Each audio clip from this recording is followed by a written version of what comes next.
Mitochondria. Mitochondria are spherical, rod-like or elongated tiny organelles. Under electron microscope, a mitochondrion is a double membrane structure. The outer membrane is smooth, the inner membrane is folded to form cristae. Cristae provide a much greater area. Mitochondrial solution is called matrix.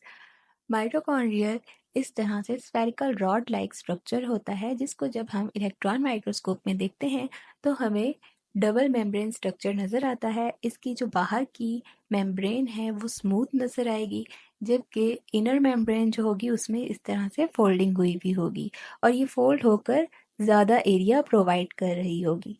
और इसके अंदर जो solution पाया जाता है उसको matrix कहा जाता है और इस इनर फोल्डिंग को क्रिस्टाई कहा जाता है।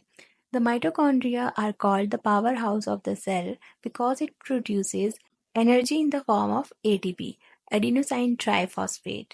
माइटोकॉन्ड्रिया को पावर हाउस ऑफ सेल भी कहा जाता है क्योंकि इसके अंदर एनर्जी प्रोड्यूस होती है in the form of ATP, यानी एटीपी सिंथेसिस इसमें होती है।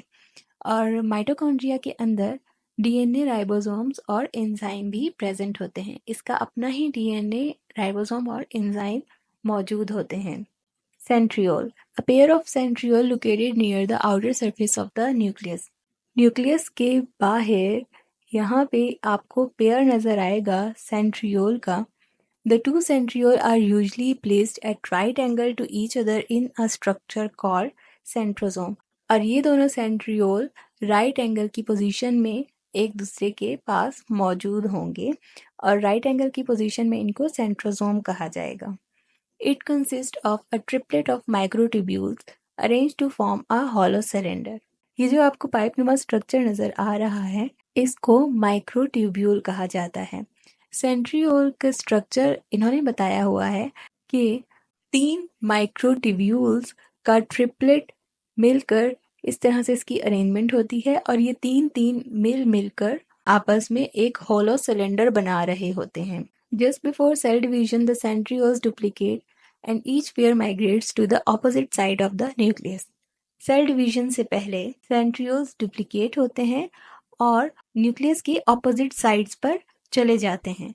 The spindle fibres are then formed between the two opposite pair of the centriole और फिर इन दोनों अपोजिट साइड पे पाए जाने वाले सेंट्रियोल्स के दरमियान स्पिंडल फाइबर्स बनते हैं।